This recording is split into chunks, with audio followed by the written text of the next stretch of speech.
Purina believes no one should have to make the impossible choice between their own safety and their pets. But nearly half of domestic abuse survivors delay leaving because they can't bring their pets with them. Through the Purple Leash Project, Purina is helping create more pet-friendly domestic violence shelters so survivors and their pets can escape and heal together. Visit Purina.com/purple to learn more. This episode is brought to you by Indeed. When your computer breaks, you don't wait for it to magically start working again. You fix the problem. So why wait to hire the people your company desperately needs? Use Indeed's sponsored jobs to hire top talent fast.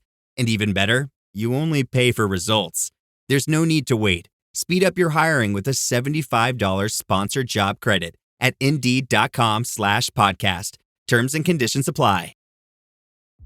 This episode is brought to you by Contentful.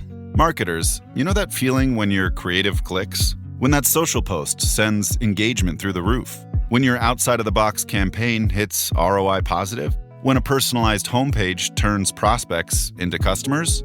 It's utter marketing bliss. Contentful helps you create tailored omni-channel experiences without working overtime. No stress, no limits, only possibilities. Get the feels at Contentful.com. Big news. Sephora is now on Uber Eats. So if you find yourself facing a beauty emergency, like needing a last-minute gift, or you're just out of your favorite mascara, again, don't panic. We got you. Order now and get $10 off on Sephora orders of $50 or more on the Uber Eats app. Order now. Offer ends October 30th. One order per customer. Additional terms apply. See app for availability. Delivery fees may apply. Experience a membership that backs what you're building with American Express Business Platinum. Unlock over $3,500 in business and travel value annually with statement credits on select purchases from brands like Dell, Hilton, and Adobe, and other benefits. American Express Business Platinum. There's nothing like it. Based on total potential value of statement credits on select purchases and other benefits, enrollments required, monthly and other limits and terms apply. Learn more at americanexpress.com/business-platinum. Do you believe? Do you believe? Do you believe? Maybe you do, maybe you don't. Do you believe? I don't know if I do. Do you believe? Maybe you do, or maybe you don't. Do you believe? I don't know if I do anymore. Do you believe? Let me know when you have time. Welcome to Do You Believe? It's Thursday. This is the second basketball Illuminati show of the week. I am your host, Hach Zarper. And I am definitely the same person who always hosts this podcast, joined as always by Dakhil and proud American Wosny Lambre, who is doing backflips in the streets because we have an American Pope. We have an American Pope, y'all. Proud American Pope, Wosny Lambre. Yes, sir. We just found out that this Pope went to Villanova, and that might explain all of the funky happenings going on in this NBA playoffs. Mo, before we get started, before we get to the Do You Believes, is this the craziest playoffs we've had in a little while here? Is this hyperbole, or is this really this crazy? I mean, no, I think it's this crazy. Just the number of 20-point comebacks, the number of just weird endings. You know, go back to Indiana beating Milwaukee in game 5, like in that game. I mean, we've just had some really weird results where it's like, God, I thought this game was over or whatnot. It's absolutely absurd. This has been the craziest playoffs I think we've had in a very long time. I mean, the Knicks alone have played in nothing but insane games since the playoffs started. Like, they have not kicked anybody's butts and they haven't been blown out. Every game has come down to the wire. Yeah, it's been wild. And, you know, we actually brought this up on group chat and I was like, you know what? It is the basketball gods getting back people, because everybody was bitching about the Eastern Conference playoffs, particularly last season. And he was like, all right, I got something for that ass. Watch this. And it's just been insane. On that note, get it started with our first topic. Do you believe? Do you believe the Pacers and Knicks are headed to the Eastern Conference Finals? Guys, it's 1999 and 2000 all over again. We are sitting with the Pacers and Knicks up 2-0. Pacers defeating the Cavs despite missing Evan Mobley, Darius Garland, and DeAndre Hunter. The Cavs controlled most of game 2. Donovan Mitchell had 48 points, leading by 17 points in the third quarter. However, Pacers erased a 7-point lead with under a minute to play. Tyrese Halliburton grabbed his own offensive rebound off a free throw, ran back out to the three-point line, and ripped the guts out of Cleveland with a step-back three for the win. Meanwhile, in Boston, the Knicks rallied from down 20 in both games, like Mo said, against the Celtics.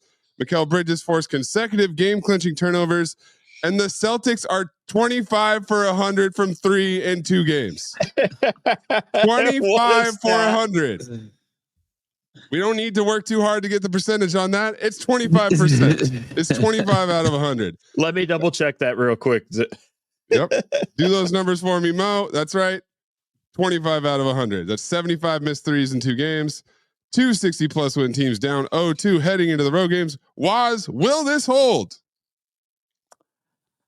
I think the Pacers have a great case. Their opponent missing 2 All-NBA players. Gonna be tough to win any series when you don't have 2 of your All-NBA players. However, I think the Knicks still, have a lot of work to do. It's not just that the Celtics won the championship last year. They've been to the conference finals like 7-8 years in a row, whatever the hell it's been. It's that like they have been down, 20 points in the third quarter of both of these games. The Celtics beat them up the entire regular season. The last game was the closest one at the Garden where Tatum was just heroic. He was just the opposite of the Tatum that we've seen for 2 games. So I think the Knicks have still have a lot of work to do.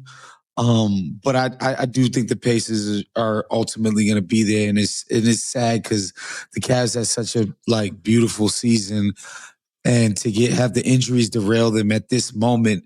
Mobley will definitely come back. It's an ankle. People come back from ankles, even at limited capacity. He'll be back.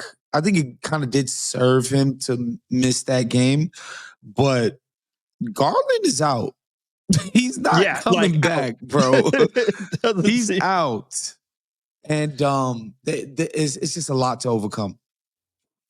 It's insane in the sense of, I agree with Woz, at least of the 2, the Pacers are more likely.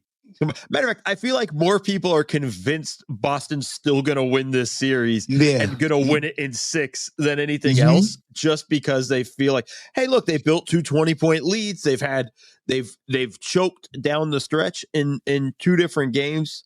You're looking at that and you're going like, yeah, they're still the better team, all that stuff. It's when you look at the Pacers Cavs series and it comes down to just the injuries of it, it's, even now, the miles you put on Donovan Mitchell in game 2, he was falling every possession. It felt like the ice bath that he was in needed an ice bath after he went into it. He took 30 shots in game 1.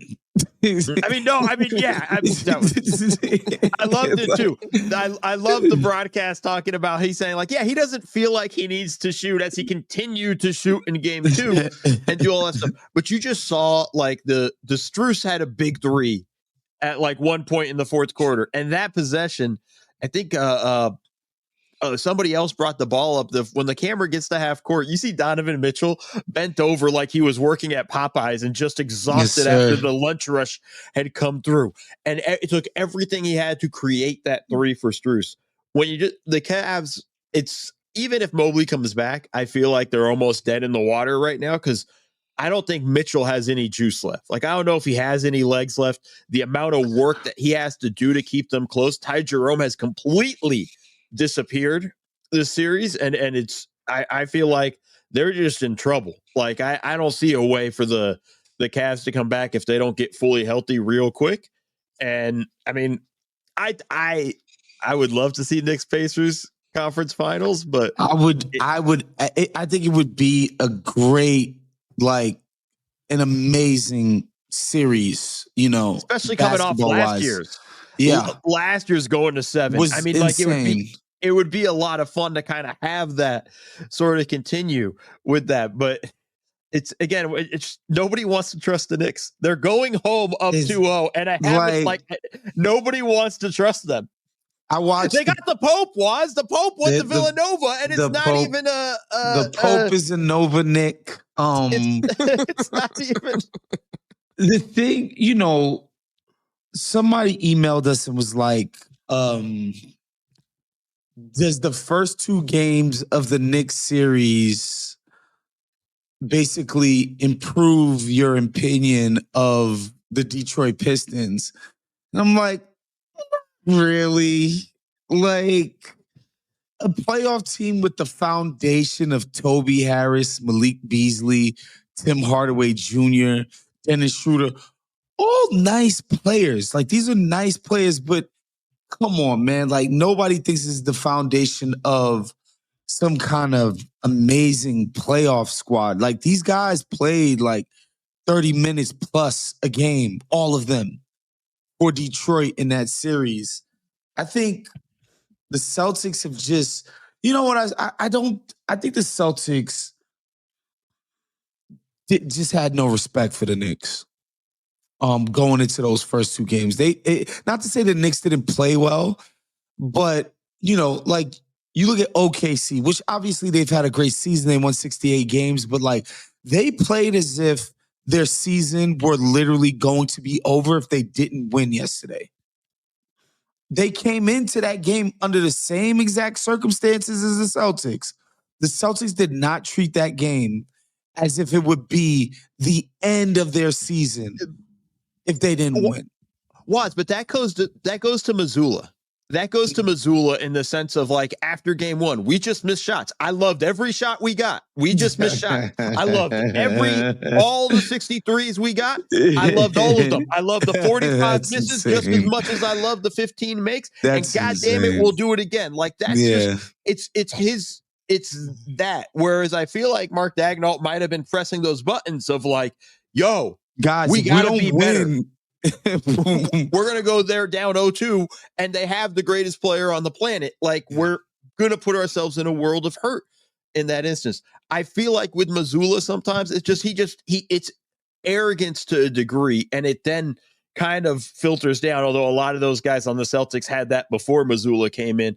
It's kind of the hubris of just the idea of, like, no, we got the shots we wanted. They just didn't go in. So I don't know, maybe try to get different shots. Mo, has there ever been a more hubristic basketball team? Like, ever than this Celtics core? There's been a lot, though. We've had a lot of teams. I think I would say right now they're the most, and I think it's going to be funny is, like, let me ask you this question, though, Woz. Say they get knocked out. Say that whatever, even they make it go 7 and they lose. I can't. Is this Celtics core going to be more remembered for winning the championship last year or for choking away this one? Oh, definitely for the choke, because it's not just this. It's Miami. The Golden State loss still feels insane to me. Jordan Poole beat your ass. Andrew Wiggins beat your ass. Like, Andrew Wiggins outplayed Tatum in the NBA Finals. That still feels insane. Now, to do this against the Knicks, and that's another thing, like, because it is the Knicks, you will never be allowed to forget about this. Oh God! No. This will be kind of. You saw the video they made that we're still quoting to this day after they beat them in a regular season game. I gotta pour some water on Woz's skepticism here, because we were here a week ago, and Woz said, "No way, the Knicks are not going to 7 against the Pistons. This is the Knicks. This is what they do." That's fair. We had the Jalen Brunson put him on a windshield wiper, clear outside Thompson the hell out of here. They probably should have lost that game too, but they probably should have, but they didn't. They didn't. They probably should have lost the first 2 games of this series, but they didn't. I think something special is happening in New York. I love it. I want to watch it keep rolling. Game 3, the energy in the Garden, in the Mecca. Oh my God. I wish we could bottle that and sell it. Somebody will bottle it and sell it outside for $5 a pop, just garden air. But another thing that came to my mind too was I think this is the biggest Knicks win since LJ 4-point play, which was 26 years ago, guys. Yeah, I think this is the biggest Knicks win since the win that sent them to the NBA Finals in 1999. That's insane. I feel like we're setting the Knicks up for the fall, though. I feel like we're coming back. Waz is very much on the record as saying that he's not setting them up for the fall. I can't see this actually happening. There's just been times in these first 2 games where I'm just like, the Celtics are way better than you. But this is what they do. This is what the Celtics do, right? Like, they were way better than the Miami team. Here's the thing that happened in the fourth quarter. They stopped passing. The ball doesn't move. It really doesn't. They've become so focused on getting threes. It's literally just one pass. Cool, I'm going to shoot. I got an offensive rebound next to the basket. I'm going to dribble out the 3, turn around, fade away from 3. Like, it's just like constantly like over and over and over again. It's Jason Concepcion and I were texting yesterday during the game. And at one point he was like killing them. And I go, when they went down 20, I'm like, you got them right where you want them. Not knowing that they actually did have them right where they wanted them. So the Celtics went up 20 and they didn't push the lead to 26. Instead, the lead got chopped down to 12. And I was who chopped it down to 12? Deuce McBride. Give him a dunk in transition to Deuce McBride. He gets a wide open 3. It's just like, dude, what, like Deuce McBride. And I was like, I just said, But the whole time I'm watching it, and again, it's not that I'm skeptical of the Knicks. It's like I've watched these teams play a lot. Okay? Like, and it's like over and over again. It's like, all right, let's put Jalen Brunson in the pick and roll again. Kick his ass. Let's put Towns in the pick and roll again. Get a foul on him. Let's get Towns in a scramble. Open wide open shot. And I was just like, eventually that's what's going to happen again. And then, the fourth quarter starts and they built a 16-point lead. And I'm like, yeah, this is about what I expected. And then they missed 13 straight shots. It's unbelievable, Waz. It's unbelievable. Can we also just go to Mazzulla? So he dials up a great play out of a timeout, doesn't advance the ball. Tatum gets downhill, gets a dunk. Then after Brunson makes the 3, decides, I'm not going to call the timeout, and I'm going to run the same play again? Like, it works. You got to change it up. And you know why it worked the first time, Mace? Because they weren't ready. It was surprising. Well, they weren't ready. How surprising it would be if they did it again. They were ready. Mitchell Robinson was ready to switch. He was on top of it, Mace. And the other thing that drives me nuts, because somebody else was like, well, you don't call the timeout so they could take Jalen Brunson off the floor. I'm like, yes, you're right. You know what you should do in that instance? Go at Jalen Brunson. Yeah. You didn't even include him in the action. It was man, I'm done. No, stupid. Dude. How many threes are the Celtics going to hit in game 3? 50. They're going to shoot the lights out. Is the avalanche coming? Is it game 3 avalanche? I don't know that. I don't believe that an avalanche is coming per se, because even a lot of these, and like, here's the thing, like Derek White is the kind of player where he makes such a variety of threes in terms of the level of contests that to me, it feels like every time he gets it off, I think he's going to make it. He was 3 of 9 last night. Right? Tatum is not taking easy threes, guys. These step back, pull up three, these are not easy shots. The thing that I think was most disappointing to me about Tatum in particular is that watching his game evolve over the years where he, to me, the big knock on him was his drive game was so suspect. One, he would have just insanely horrible tunnel vision. And even when the help came, would never get it out of there. And even if it did, it was super late, almost like the last play of the game. Sorry. And two, he never could finish for shit. Never could draw a foul for shit. He's changed that last year in the playoffs and this year, where it was like, oh, okay, he's actually using these wide open lanes from the 5-out offense to get all the way to the cup, to draw fouls on smaller guys, to finish above guys. I'm like, oh, and then, of course, when they do send the help, he's firing it out there early. I'm like, oh, shit, okay. This guy has answered all of the questions that I used to have when I would make fun of his game. Last night, he's driving into Kobe, turnaround fadeaway from the baseline, 12 feet. What's the point of driving if you're going to take that shot, bruh?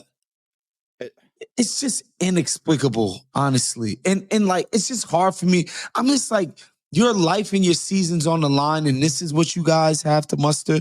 I know Jaylen Brown, his knee is actually fucked up right now. Yeah. He's got a bum wheel at the moment. Cool. Porzingis, I don't know what kind of illness makes you a scrub. Go from a tip dunk in the fourth quarter to having to go sit the rest of it. I don't know what this illness is. It's a mysterious illness. Nobody's giving us an answer. But damn, bruh.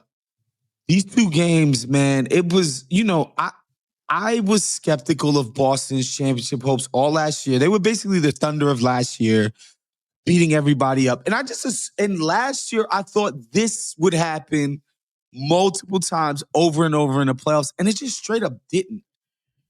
Even when they got to Dallas, who I thought was a formidable foe, they beat these guys up and down the floor. And then Mo, yesterday, Joe Mazzulla's hacker, fucking Mitch Robinson is like, oh, you got to get him off the floor. I'm like, you're putting the Knicks in a penalty.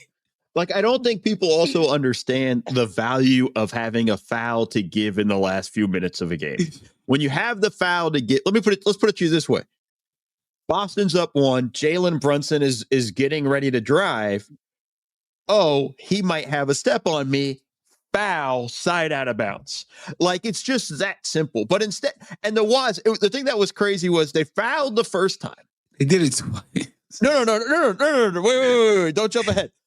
The Knicks' first reaction was like, oh shit, get OG. And then OG's about to check in and they're like, wait a minute. They're going to foul again if he's in. They pull OG back, foul him again. And then they bring OG in. So it's like, okay, you're not even. And then on top of it, if you're going to do this, the whole thing about the thing about the Hach, Mitchell, at this point is, you can't do it in the last 2 minutes. So you started doing it with 43 seconds left. It was too dumb. It was like watching it in real time. I was like, okay, really. And Mazzulla was asked about it, and he was like, "No, I thought it was great because we had to get the guy off the floor. He was plus 22 in 19 minutes. He was killing us." I'm like, yeah. They put him right back in. It was after this is the thing too. It's my problem with Mazzulla. He will just continue to double down, and it's math. It's all math to him. It's all math. Just will continue to double down. The math said to do this, so I'm gonna do this without understanding the actual value of having a foul to give. Mo, it's Mitchell Robinson. What are we doing? You got your entire identity is based off of the fact that the Mitchell Robinsons of the world can't survive against you. They can't play against you. They can't navigate screens. They can't play in space. They can't switch on every single defender that you have. They cannot be counted upon to make 4, 5, 6 defensive reads in one freaking possession. That's the entire premise of your fucking philosophy, bro. And now you're hacker Mitchell Robinson putting the Knicks in the penalty, knowing they have the foul baiting ass Jalen Brunson on their team. It's like, that was the thing. Again, it's not completely illogical. There's a logic to it. I'm just saying, like, it's Mitchell Robinson, dog. You could put logic to a lot of things and it still be wrong, though.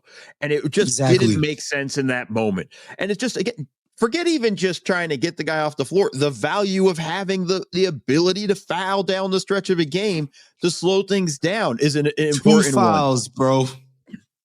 And it was stupid when they did it in game 1 because I was like, really? You're that afraid that you got your defense? You're that afraid of Mitchell Robinson? You're stopping. I think the half court offense was like 85 offensive rating in the half court. You're playing good defense, guys. Like you gotta just don't need the hacker. It's just insane to me with that. And they're down 0-2. It's not all Missoula, but he has made a lot of really bad decisions. Well, we went supersize on the Celtics, watch the Cavs come back and win the next 2 games and get right back in this shit. That's been the nature of the playoffs, I'll tell you that much. Hello, listener. It's producer Mays here to talk to you about Kindred. Now, close your eyes like Owen Wilson during a job interview and imagine a way to travel that feels personal, comfortable, and connected without the price tags and the sterile feelings of hotels or short-term rentals. Now open your eyes and stop using your imagination because Kindred has made it very real. That's exactly what they do. Kindred is a members-only home swapping network. It's not a hotel. It's not a short-term rental. It's a smarter way to travel where each stay feels like home. Here's how it works. With Kindred, your home is your ticket. You earn credits by hosting fellow Kindred members, and then you use those credits to stay in over 220,000 homes in more than 100 cities worldwide. There are no hotel costs or rental fees, just the credits that you've earned. Every stay comes with white glove service, 24/7 trip support, and $100,000 in host protection. Make it easier for you to travel and enjoy yourself and not worry about details. I've used Kindred and I found an amazing home for a weekend getaway in an idyllic location with amazing views and great ambiance. It had everything I needed. And the best part was, it cost me $0. So apply now at livekindred.com and use code DINGS to join for free. Plus, you'll earn 5 nights of travel credit just for signing up. That's right. That's 5 whole nights for free at livekindred, KINDRED.com, code DINGS, DINGS, livekindred.com, code DINGS. Hello, listener. It's producer Mays here to talk to you about Quince and their cookware. Cooler nights mean cozy meals at home, and Quince's cookware has made fall cooking so much more enjoyable. Their pieces deliver the quality and performance of luxury brands, but at a price that makes sense. And they look gorgeous on the stovetop, too. No matter what item you need to complete your kitchen, Quince has you covered. With 5-ply stainless steel pots and pans, nonstick skillets, chef-quality knives, and even ceramic bakeware, which is perfect for cozy casseroles or Sunday roasts. And when you look at these prices, you might think, how is Quince doing this? How do they deliver high-quality items similar to high-end brands that are half the price? Well, let me tell you, they partner directly with ethical top-tier factories to cut out the middlemen and pass the savings on to you. And it's not just cookware. I got myself some bath sheets. That's right. When you're a tall man, you have to use bath sheets, not bath towels from Quince. It's like drying off with the cloud. It's incredible. Upgrade your kitchen for cozy fall meals with premium cookware from Quince. Go to quince.com/dings for free shipping on your order and 365-day returns. That's QUINCE.com/dings, DINGS, to get free shipping and 365-day returns. Quince.com/dings. Listener, listen up. This is important. Okay, I'm going to try to save you some money here. If you're still overpaying for wireless, it's time to say yes to saying no. At Mint Mobile, their favorite word is no. You may think like, oh, that's bad. No contracts, no monthly bills, no overages, no hidden fees, no BS. Here's why I said yes to making the switch and getting premium wireless for $15 a month. You heard that correctly. $15 per month. Ditch overpriced wireless and the jaw-dropping monthly bills. And of course, there are all these hidden fees and stuff, but at Mint Mobile, plans start at $15 per month. All the plans come with high-speed data, unlimited talk and text. You're not doing like weekend and nighttime minutes or anything like that. And it's delivered on the nation's largest 5G network. Use your own phone. Don't have to get a new phone. Use your own phone with any Mint Mobile plan and bring your phone number along with all of your existing contacts. I switched months ago. People have asked, did you actually switch? Yes, I actually switched months ago, and I don't know what to do with all this extra money. I've cheated the system here. I've rigged something. This is an Ocean's 11 situation where I'm stealing wireless from Mint. That's how good a deal it is. Ready to say yes to saying no? Make the switch at mintmobile.com/dings. That's DINGS. That's mintmobile.com/dings. Upfront payment of $45 required, equivalent to $15 per month. Limited time new customer offer for first 3 months only. Speeds may slow above 35 gigabytes on unlimited plan. Taxes and fees extra. See Mint Mobile for details. It's the Smucker's Uncrustables podcast with your host, Uncrustables. Okay, today's guest is rough around the edges. Please welcome Crust. Thanks for having me. Today's topic, he's round with soft pillowy bread. Hey. Filled with delicious PB&J. Are you talking about yourself? And you can take him anywhere. Why'd you invite? And we are out of time. Are you really cutting me off? Uncrustables are the best part of the sandwich. Sorry, Crust. Tonight, turn down the noise of the day and focus on the rest with AGZ, the nightly drink for winding down and resting up. New from AG1. AGZ supports your body's natural sleep cycle with clinically studied key herbs, adaptogens, and minerals in amounts supported by research. And no melatonin, helping you wake feeling rested. Wind down, rest up with AGZ. Learn more at drinkagz.com. Do you believe? On to the next one. Do you believe the Warriors can survive without Steph Curry? Curry exited the game one with 13 points in 13 minutes, and the Warriors up 10. Warriors not only held that 10-point lead, they extended it, closing out game one on the road in Minnesota. Anthony Edwards struggled, no field goals in the first half. Steph was diagnosed Wednesday with a grade 1 hamstring strain, will be reevaluated in 1 week and slated to be out through game 4. After the game, Jimmy Butler, when being interviewed on the court, said, "Steph is our best player, and the game is much easier when we've got him." Gotta love the bluntness and accuracy of that statement. Can the comedy team of Buddy and Jimmy lighten up press conferences across the world, hold off the Wolves until Batman returns? Mo, do you believe? No, I do not believe.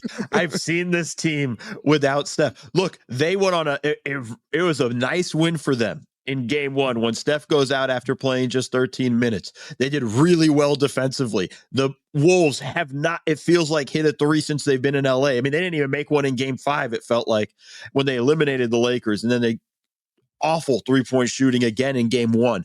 I feel like that will kind of return to normal. Anthony Edwards, after going 0 for 10, 9 of 12, like begins attacking downhill, attacks over and over again. But I'm also just terrified of how bad the offense is going to look for the Warriors without Steph Curry. Like, honestly, who do you even have to send a second person? And Jimmy's not 100%. Yeah, no, but like, even with like, how often, if you're the Wolves, are you like, cool, we're going to send a double onto Jimmy now? Like, no, I think we're going to be fine for the most part. You need Jimmy. Like, I thought you needed Jimmy to be a 30-point scorer with Steph in this series. Without Steph, you're going to need him to even be super big. Like, you're going to need, big face coffee Jimmy Butler. I don't know if you're going to get that. Also, I don't believe. Mo, the survive without Steph implies Steph's coming back. I got news for people. He's not coming back. Hamstring strains are not a week injury. Yeah. That's a 3-week injury. Minimum, most times. This guy's 37. He's going to come back once and get hurt again. Like, it's not even that simple. Like, it's those things. If anything, that injury, the hamstring, is the easiest one to re-injure again in just you didn't warm up just enough. You went a little extra harder on one play and it was ready to go. Like, it just gets worse and worse in that regard. The hammy is not a weak injury. It's not the ankle. Okay, it's not going knee to knee with somebody and you kind of feel some pain, maybe have some swelling, whatever. It's a straight up, you need to rest the hammy. There's no other way to come back from this. Right. And 1 week is not enough. Steph's not coming back in the series. I hate to say it. I'm mad. I was looking forward to the series. They can't beat the Timberwolves. Basket cases as they are, the Timberwolves.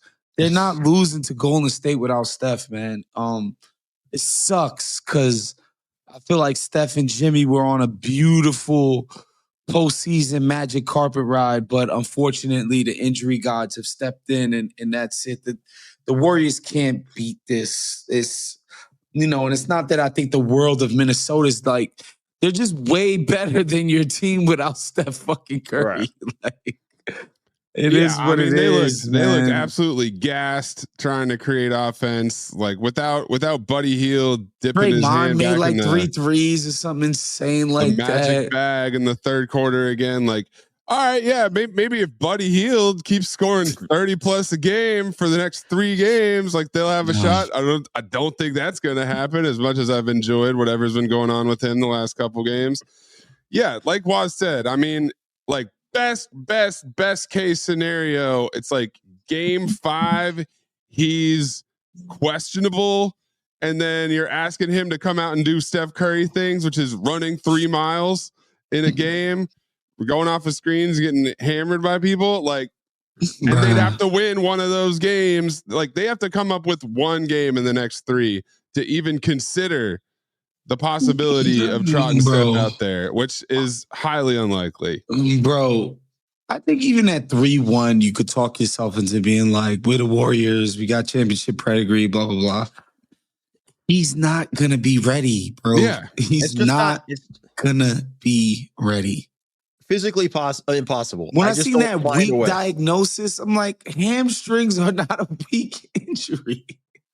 No, like if this were the regular season, by the way, Steph would be out a month and change. Mm-hmm. They would immediately announce that we're reevaluating him in a month, and then a week later, he would come back.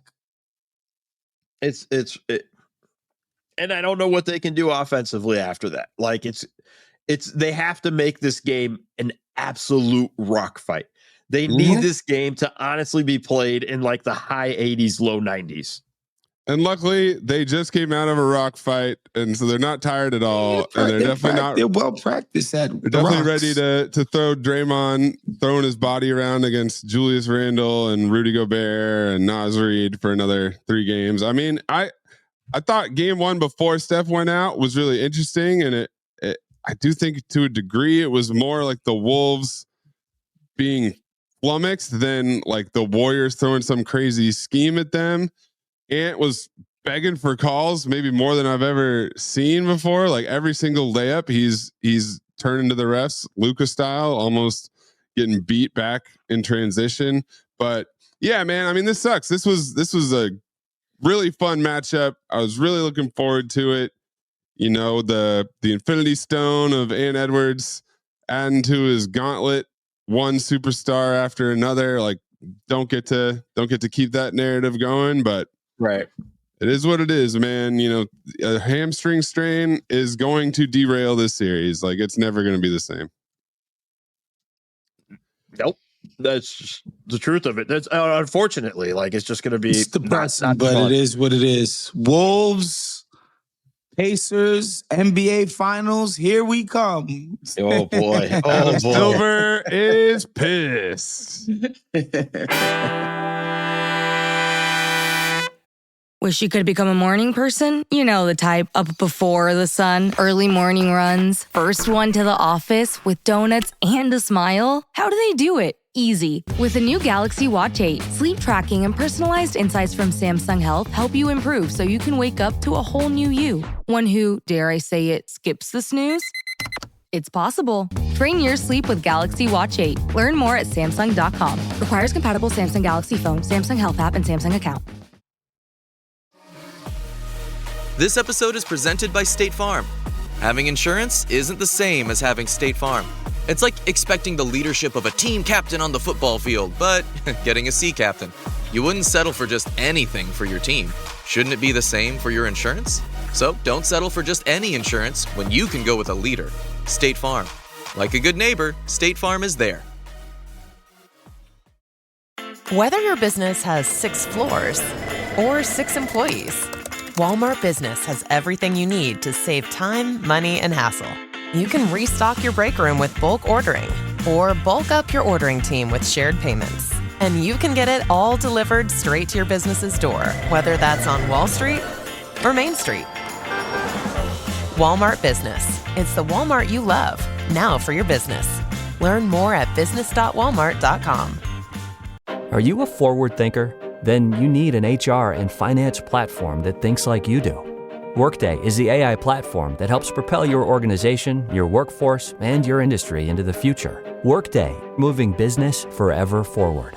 At Starbucks, we've more than doubled parental leave for full and part-time baristas, giving them up to 18 weeks of paid time off, so they can be there for early bedtimes, late nights, first laughs, and spend more time with the best company they know.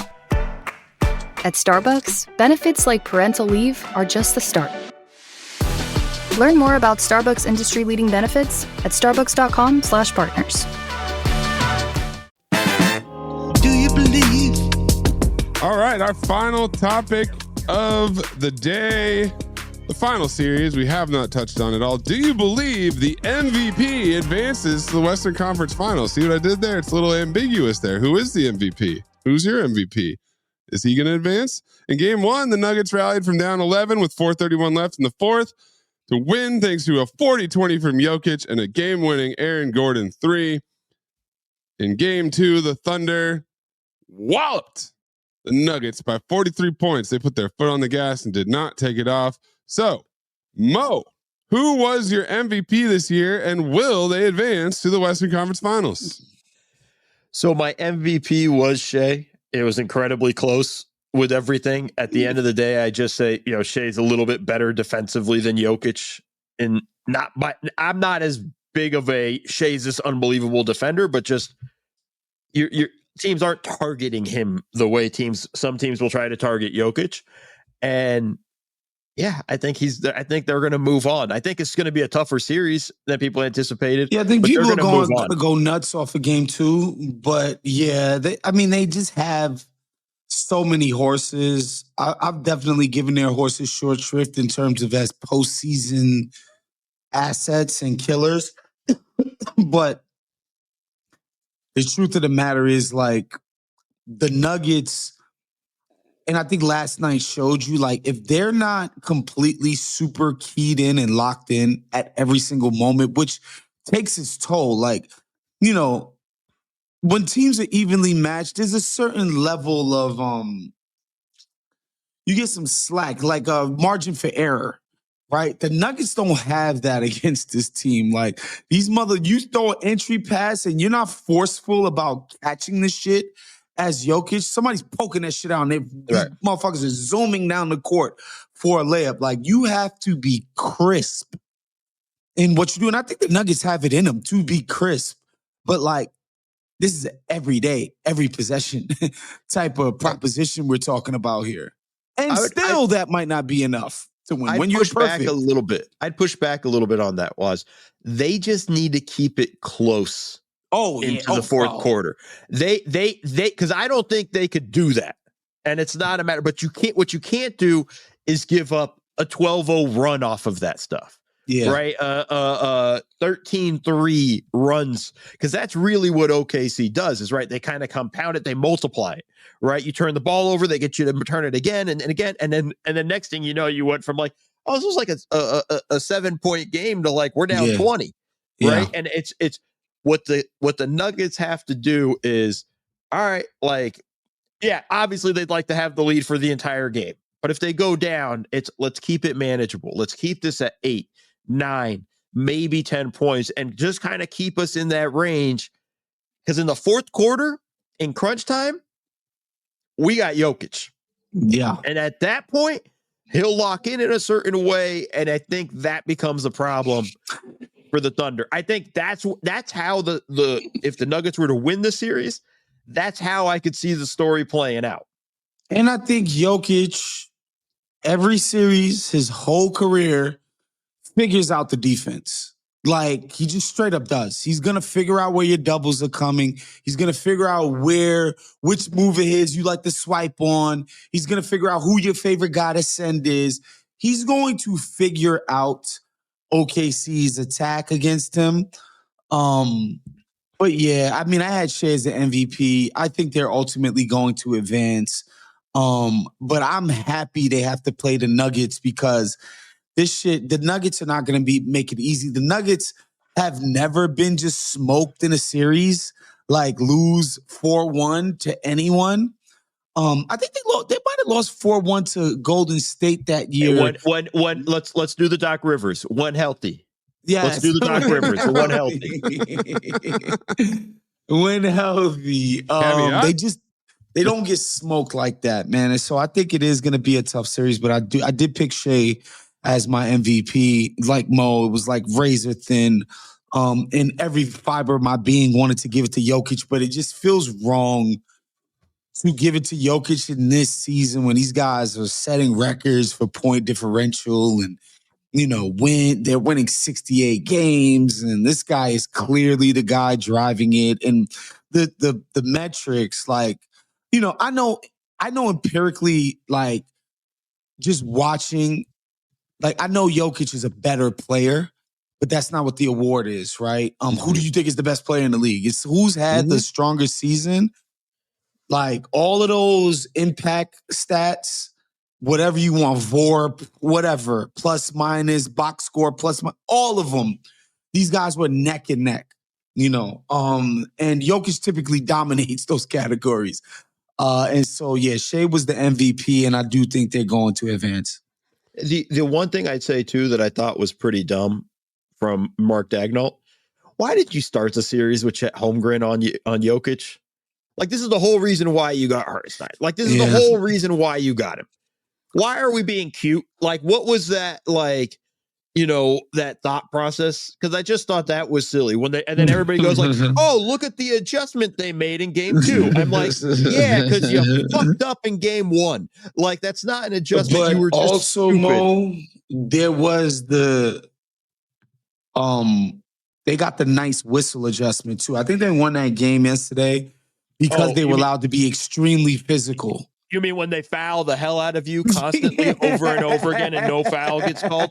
Let's just completely ignore the Isaiah Hartenstein shoving Russell Westbrook into the stands after a foul call and layup. Like, you mean we're just gonna I love physical play. I love when teams get physical, but like, we let this team get away with fouling so the much shit out of Denver. And guess what? They're smaller. They're physically smaller than Denver is.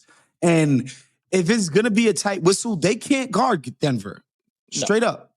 When you're the smaller team, like, people think physicality favors the bigger team. No, it doesn't. It favors the smaller team, because if you can't hold and grab and push and forearm shiver guys, you can't guard a team that's physically bigger and stronger. And so they got that favorable whistle in game 2 for sure, which I think is another thing going forward. So, like, don't be surprised if there's a game where Jokic just straight up immediately puts 2 fouls on Chet, 2 fouls on Hartenstein.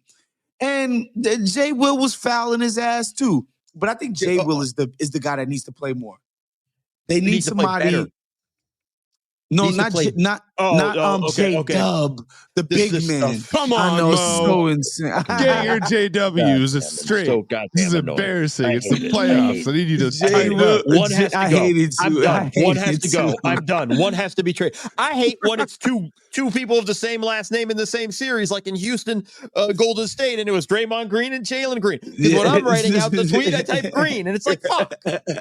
Which one are you talking about? I think it's a fascinating clash of depth and complete lack of depth. I cannot believe that the Nuggets came off of a 7-game series with the Clippers and then rolled right into game 1 and won, playing basically everybody they need over 40 minutes. That's has to catch up with them eventually. Like, Jokic's stamina is insane, but the fact that the Nuggets are basically saying, well, we can't trust this Michael Porter Jr. guy at all. So you know who we're going to go to?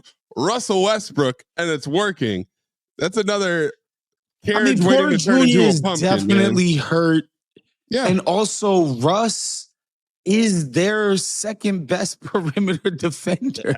I love watching him do this. Like, he's been amazing. awesome, but he's also going to fuck them over at some point. There is the worst moment coming where Russ is just going to have the ball in his hands. It was something yesterday. It was only one play, whatever. They lose by 40, so it ultimately doesn't matter. But Jokic had, man, I don't want to say it was Isaiah Joe, but it was one of the guards guarding him on the block, and Russ was he was behind the 3-point line. He took a pull-up 3 while Jokic had a small on him. I'm like, good rebounding position. That can't happen at all. Anyway, yeah, I'm just loving the playoffs. I'm looking forward to all of the series, man. I need like 5 minutes or 10 minutes in between games, because these games, if the way as it's so hard going into these games being as like high intensity and whatnot. Like, after the game ends, I need to go take a walk to calm myself. I'm not a smoker, but I might become one. Just need a cigarette to calm my nerves. Like, bro, literally intense. All the Knicks fans I talked to yesterday texted me. First of all, why are you texting me? Fuck Bill Simmons. Like, why are you texting me that? Like, what? It's not a conduit? Bro, like, chill out. But everybody was just like, bro, I'm shaking. I can't breathe. This is crazy. My heart is pounding out of my chest. Blah, blah, blah. It's, just insane, man. I just need a few minutes to catch my breath. Not that I'm shaking or like, oh, I'm so excited. It's just, these games have been fantastic, man. Yeah. Like, like we started the show with it. It's intense. It's a lot of fun. I hope it continues. Yeah, man. Well, thanks to Proud American, Wosny Lambre. Thanks to Mo Dakhil. I'm Hach Zarper. Shouts to the new Pope, Papa Leo. Shouts to the new Pope, Proud American Pope. That's Villanova right. Pope. Watch us on YouTube. Do You Believe is on YouTube every Thursday. And subscribe to all the things that all the people have going on. Mo Dakhil's Twitch, Waz on group chat on the Ringer NBA show. I'm here on the Basketball Illuminati feed, and check us out next week when that fraud Zach Harper returns. Keep that third eye open.